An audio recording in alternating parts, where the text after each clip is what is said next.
And you're very welcome to the Football Lounge. I'm joined, of course, by our resident DJ and master of programming, FTSN Column. How are we doing, buddy? I'm not too bad, thank you. Not too bad at all. How are you? Not too bad at all, not too bad at all. It seems like the media airways are consumed by one man at the moment, Cristiano Ronaldo. As more and more of this 90-minute interview that he done with Piers Morgan starts to emerge, it just seems that the mire that we're looking at is getting deeper and deeper.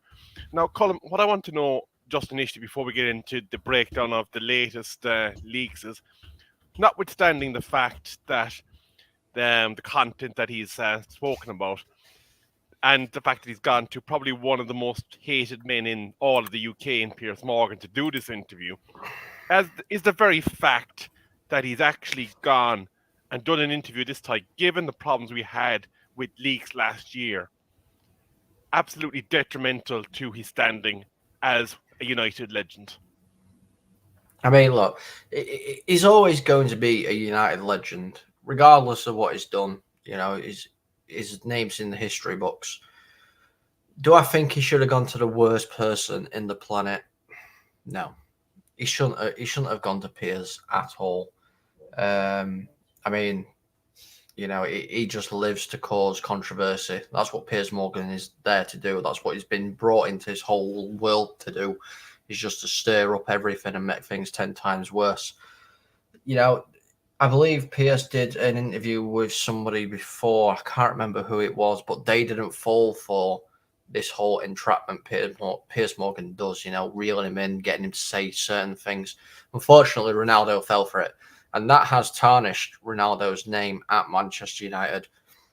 Like, when you did the show the other day, I was in the chat. I was a very, very angry United fan. Calm down a little bit. I don't agree with everything he said. I really don't agree with a lot of things that he said. But, the things that he's also said about the club and it not moving forward, the things that he's put on the blame of the Glazers, I've got to get behind because, it's true. And it is true. But it's a shame. It's a shame that he's done it the way he has done it. Absolutely. I would agree with you 100% on that front. Now, of course, Chief nosy neighbour Graham Souness is currently leaping to Ronaldo's defence. It's like now Graham Souness loves just poking his beak in where it's unwanted. But with Graham Souness, Colm, I want to ask you, is there a duality of standards in the way that he will defend certain players to the hilt and then other players get thrown off a cliff, roll over by a bus, and dropped into the deepest, darkest pits of the ocean? He doesn't seem to apply the same set of criteria across the board. Is he being a bit facetious, or what do you think is the motivation for Souness? Is it just controversy for controversy's sake? You see, I don't know. I don't know about Souness because, number one, I don't understand why he's leapt to Ronaldo's defence, to be honest with you, because a lot of people have come out and said, what Ronaldo's done, he shouldn't have done. If he had these issues, he should have spoke to the manager, got it all out inside and tried to work it from there first. And then, you take it the next step from there.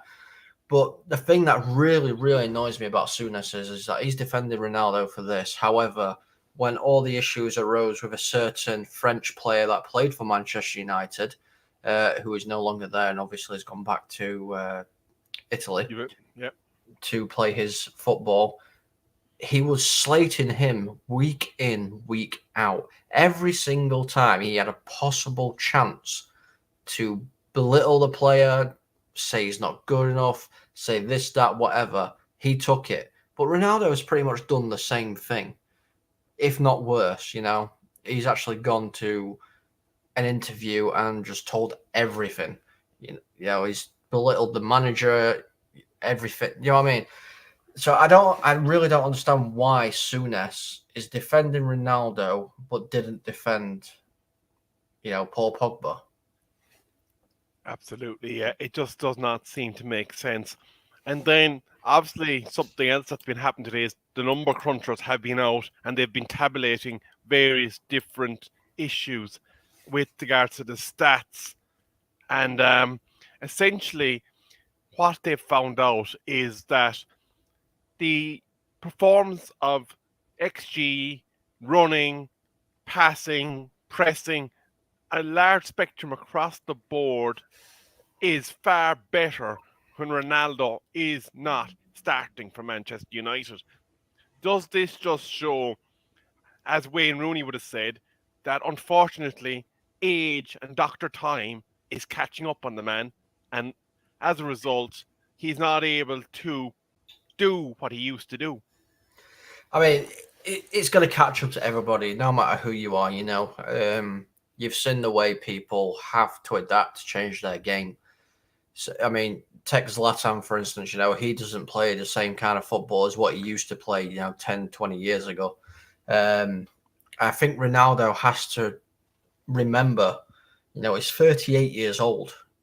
He's not that 18, 19, 20-year-old when he became bursting onto the scene that could run about all day, skill and skin 2, 3, 4 players all at one go. His body physically won't allow him to do it. And don't get me wrong, he's in an amazing shape for somebody of his age. He's still there playing at the top quality level. But you can quite clearly see that it is starting to catch up on him. He's not as sharp as what he used to be. He's not as quick as what he used to be. I've seen some of these stats as well. When we attack without Ronaldo, we're attacking a lot quicker. The changeover is a lot quicker. We're getting more chances created. We're getting further up the pitch quicker compared to when Ronaldo's on. But I think that's because, and like, Ronaldo can change games. We all know Ronaldo can change games. We saw it last season, when we played Tottenham. He still has those magical moments that he can produce. But I just don't think his body is allowing him to do it. I think that all this time, because being a professional footballer and going to all the training sessions, and especially like the vigorous, strict sessions that he puts upon himself, he's always there early.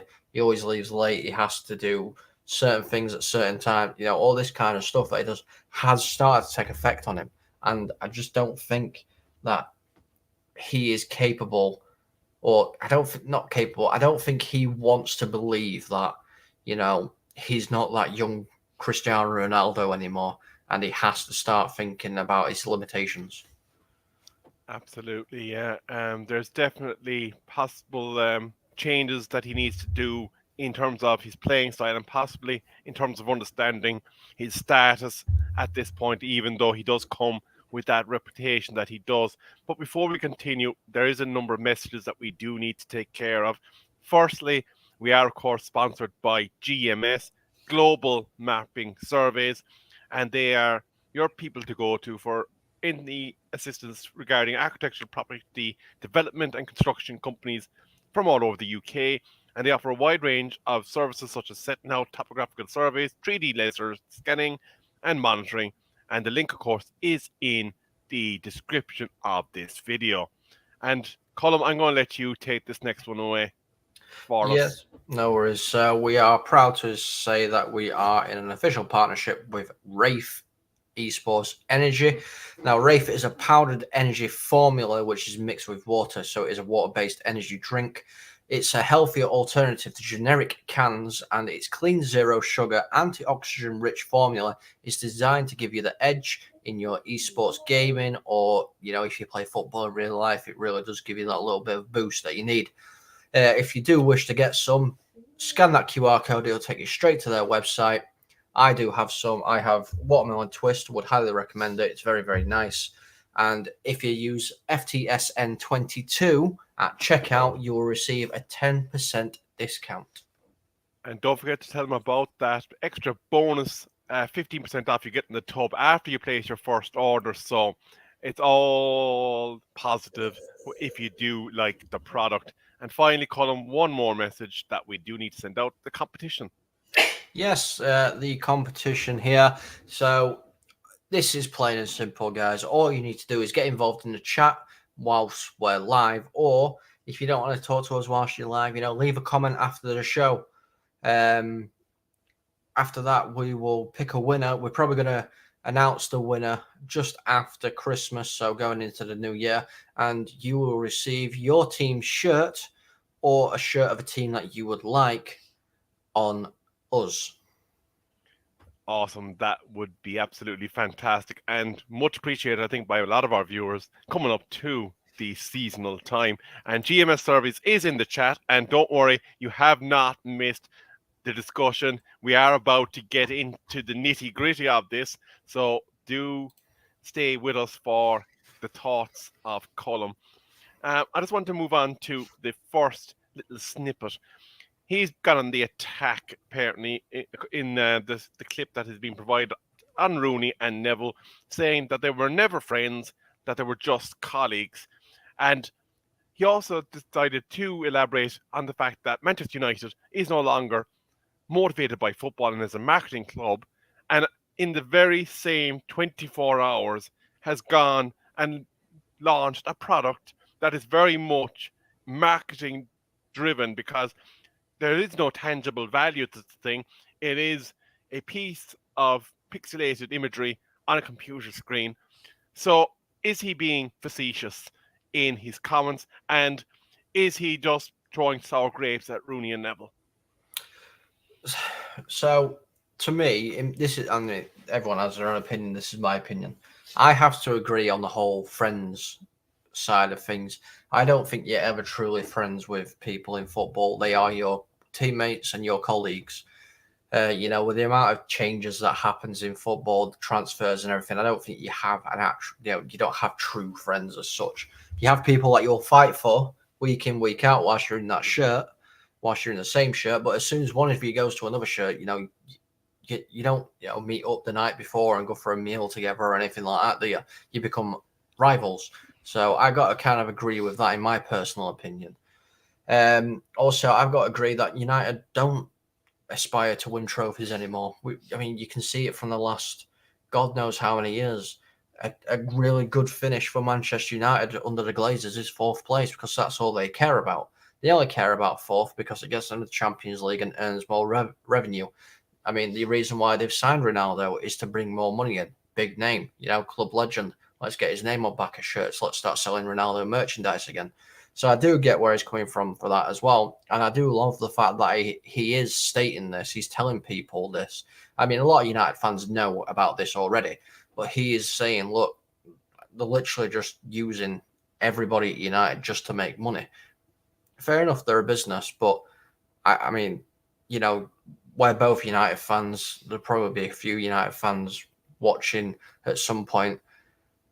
We don't care about merchandise money. We want to be winning trophies. We're Manchester United, we want to be up there challenging for the Premier League, the Champions League, FA Cups, Carabao Cup, whatever, whatever trophies available, we want to be competing for, because that's what Manchester United is. Manchester United is one of the top teams in the history of football, and they should be competing for these titles. And I do think as well, it is a little bit, what's the word I'm looking for? Two-faced? Yeah. We'll go two-faced. It is a little bit two-faced that he is saying all this about the marketing side of things at Man United, and then he does decide to bring out an NFT range where you can basically get some computer picture puzzle thing on your computer as a memorabilia.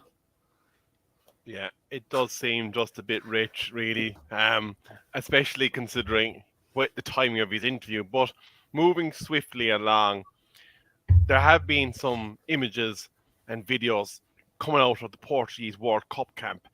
I'm going to ask you in a bit later on about what you think this whole scenario is going to do in terms of Portugal's ability to progress through World Cup games. But Bruno Fernandes apparently brushed him off. It seemed in that video, and then today in a training video, Cancelo didn't want to seem to have anything to do with him. So now there is some sources in that squad that say, "Oh no, there's nothing wrong here, all is fine." But Colin, what is your reading of those videos that you've seen? Has Ronaldo broken a trust? I think he has. I think he has broken a trust. I'll talk about the Bruno one first. You see, I'm not 100% sure about this Bruno one because obviously Bruno's in a bit of a situation. He's contracted to United. There was cameras there. He might still get really along with Ronaldo really, really well, but obviously with the camera being there, he has to kind of show support to his club as well because they're the ones that pay his wages, so he has to support the club. And by Ronaldo's comments coming out and damning the club and Eric Ten Hag and all these other comments that he's made, he needs to stay face because you don't want any of the backlash. As for Cancelo, I think Cancelo is just. I mean, obviously there's that Man United, Man City rivalry, but when they go to Portugal, they're all just a team. You see it all the time. They're a team. They're not rivals. But I think he has burnt the bridge with like Cancelo. I really do, because they did used to be quite close from what I remember when I've seen them before, like training. They're always laughing and joking about with each other. I think Cancelo just thinks it was so unprofessional the way he's done it, and all this kind of stuff. But I mean, fair play to Bruno and Cancelo. If it is both the fact that they don't agree with what he's done and they think it's a bit of a disgrace and a spit in the face to the FA, Premier League, football, Manchester United, whatever. Fair play for actually saying something, because I mean, not many people, if Ronaldo's coming up to him, pardon me, not many people, if Ronaldo comes up to him and tries to talk to him, is going to be like, I don't want anything to do with you. That's very true, yeah. I suppose the thing is, though, these are professional footballers, and people expect professional footballers to act in a certain way. Now, obviously, there'll always be characters, there'll always be outliers, but in general, I'd imagine there's a code amongst them about how they go about and do things and how they air grievances. And if you remember, in the Ollie era, a lot of the problem was there was a leaking culture. We were hearing about Maguire and Ronaldo button heads. We were hearing about the training not being up to standard. We were hearing various bits and bobs coming out of camp, and it was being filtered in a kind of a covert way. Now, we moved on quite a substantive amount of players in the summer, but it seems now in one stroke of his paintbrush, Ronaldo has dragged us right back in to that tattletale situation that we were in, and other players, his peers at that level, are frowning on what he's done now. Yeah, 100%, 100%. I mean, let's face it. If me and you were playing professional football, and we had, I don't know, let's say Ross, Ross is the one that's doing what Ronaldo does. Me and you get along with Ross really fine, but if he's slating everything and behaving the way he is, are we going to be wanting to be associated with him with the way he's being? Not particularly, especially in a public setting, because you're thinking you're going to be tarred with the same brush. They're going to be saying, okay, so call him there on FTS saying he's going to snake the channel and he's going to bugger off there to the army next week and start wearing Arsenal jerseys. Well, that would never happen. You would never see me dead in an Arsenal top.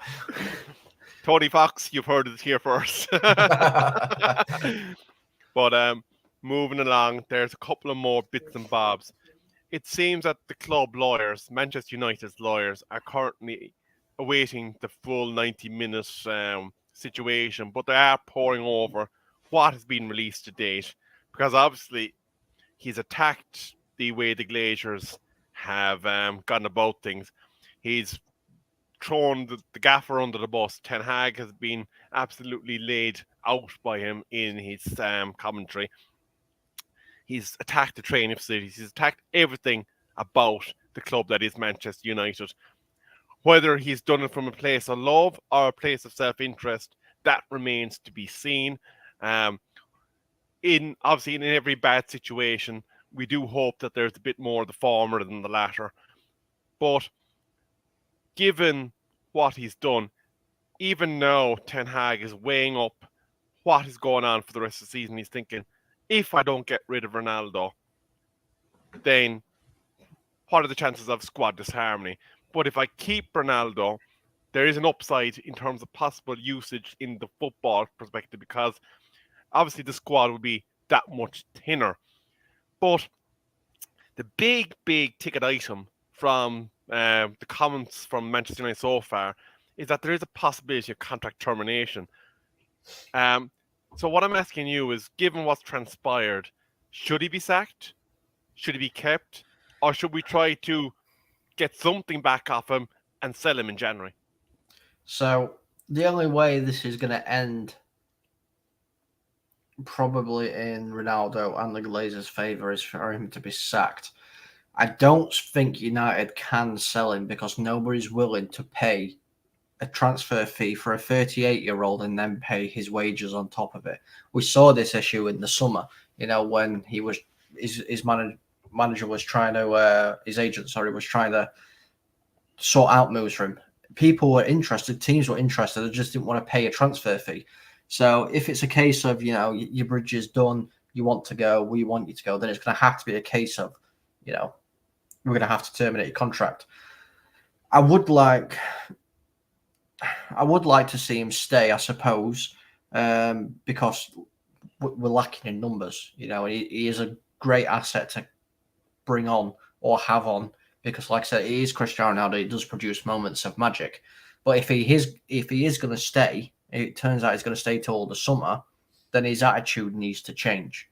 I understand he's a winner. He's always been a winner. He's won trophies everywhere he's gone. I know he's very, very frustrated at the minute.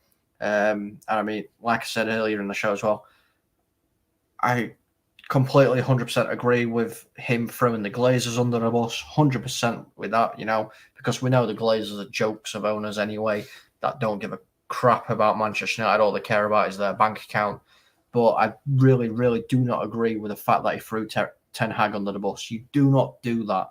And his relationship with Ten Hag now is pretty much done. And if he doesn't want to listen, if he doesn't respect Ten Hag, and that means he's not going to listen to Ten Hag, even though 99, well, it's not even 99 anymore, about 80% of the time he is quite professional. If he's not going to listen to Ten Hag, then no, he needs to go because you listen to your manager and you do what your manager asks you to do.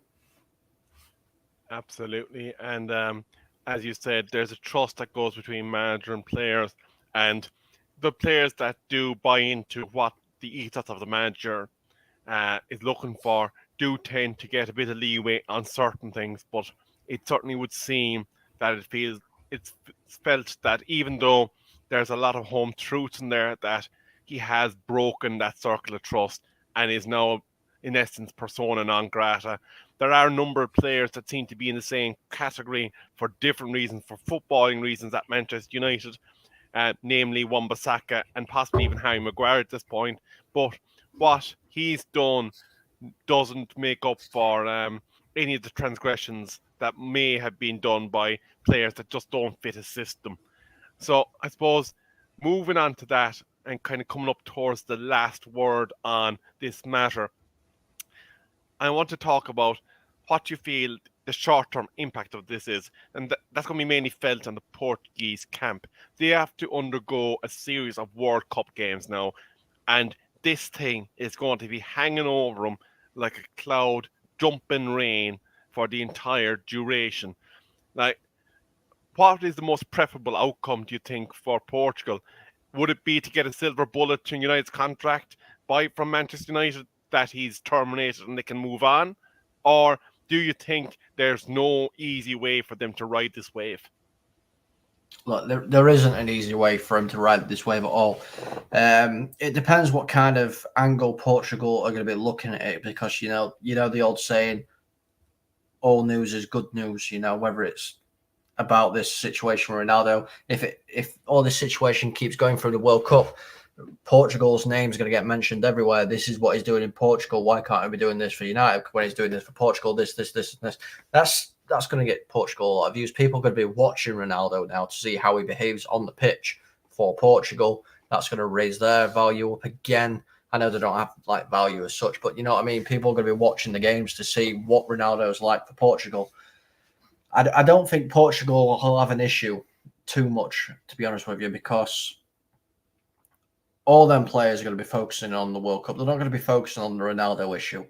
They all want to win this World Cup, and I think that's what their main focus will be on.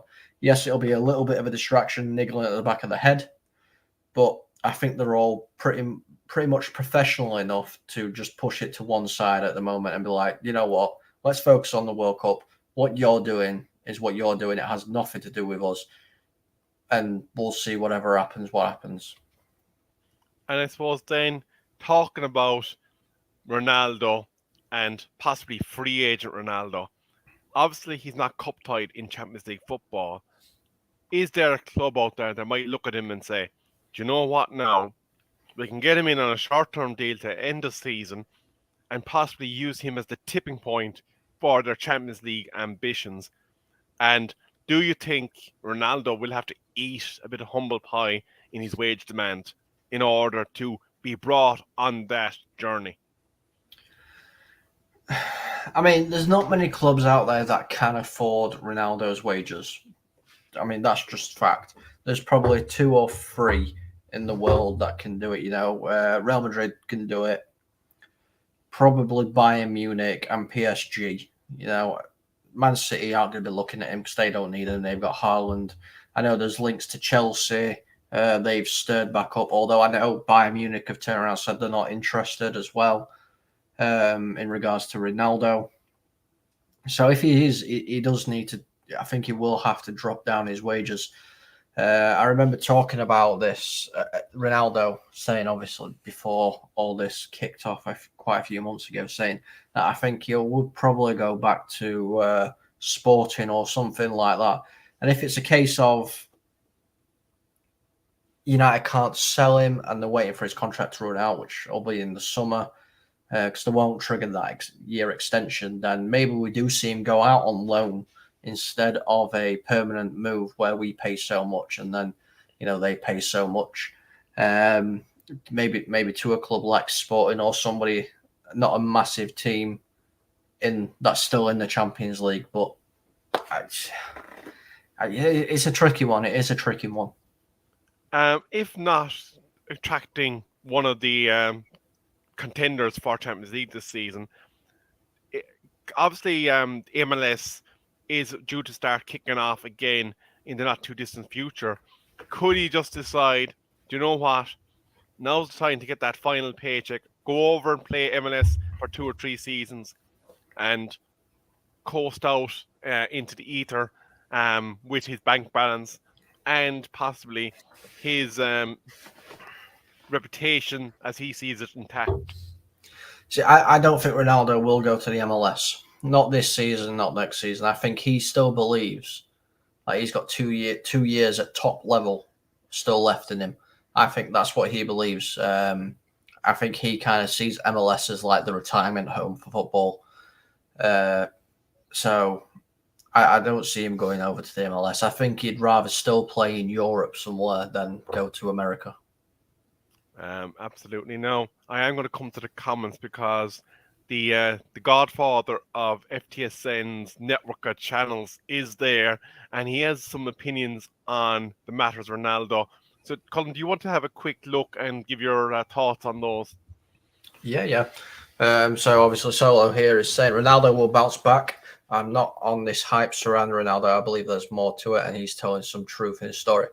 I said, I 100% agree that he is telling truth in his story. The way that he's talking about the Glazers and everything, 100% true. We've seen what they've done to this club. And Ronaldo's just stating the facts when it comes to that. As for, when he's turned around about Erik ten Hag and said, Erik ten Hag don't respect me, that's why I don't respect him.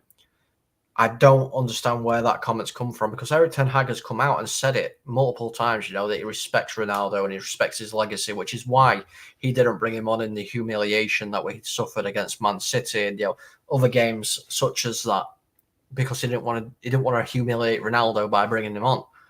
So it's a bit of a strange one. That it is a bit of a strange one. I suppose the question is, though, although the message does reiterate again issues that many United fans are already aware of, does the means that it was done by automatically outweigh the good intentions of publicizing the message? You see, this is the thing. If he had done it differently, I don't think there'd be as much drama about it. I think this is literally because he's gone to Piers Morgan.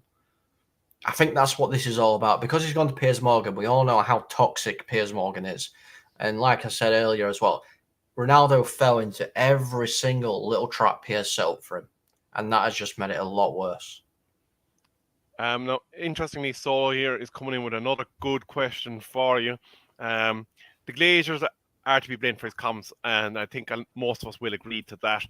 But the question is, though, was Ronaldo lied to? Is basically what he's asking. That he was promised a bigger role at club, and that through the jigs and the reels, it wasn't delivered. We saw this before with Dean Henderson being lied to, and he buggered off to Nottingham Forest. Is this history repeating? It's got to be. It's got to be history repeating. I mean, yeah, okay, Ronaldo's had his moments, not just at our club, at Juventus as well. He had his moments there.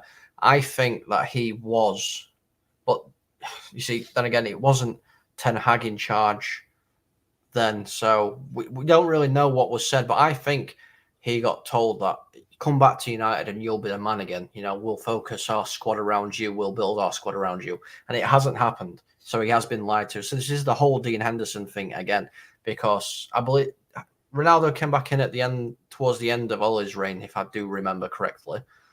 And obviously he promised everybody everything and delivered nothing. True.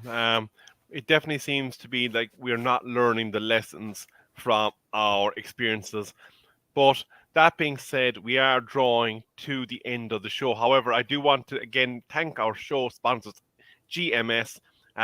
They are involved in topographical surveying.